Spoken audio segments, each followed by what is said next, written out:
আলাইকুম বন্ধুরা। আমার অনেক শখের একটা পিঠা, ভাপা পিঠা। দেখেন আমি কিভাবে ভাপা পিঠা বানাইতেছি।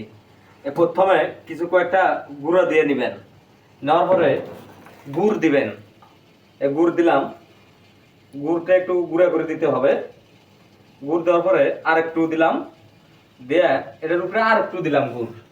আর একটু গুড় দিলে হবে কি, জিনিসটা মিষ্টি হবে, ভালো জিনিসটা খাইতে টেস্ট হবে অনেক। এই আর একটু দিলাম, দেওয়ার পরে এই গুঁড়া দিয়ে এই জালটা দিয়ে দিলাম। জালটা দেওয়ার পরে এই জালটি দিলাম।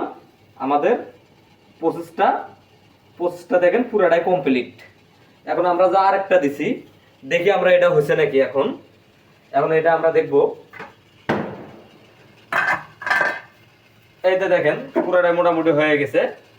এটা আমাদের কমপ্লিট, এটা আমরা উঠাইলাম, এটা উঠাইলাম।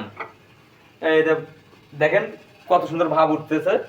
হ্যাঁ, এই যে দিলাম, দিয়ে সুন্দর করে এটা বসাই দিলাম। দেওয়ার পরে ঢেকে দিলাম।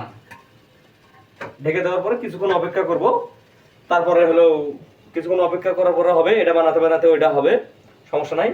সবাই খাইতে চাইলে সবার দাওয়াত রইলো, আসেন সবাই একসাথে বসে মজা করে ভাপা পিঠা খাবো ইনশাআল্লাহ।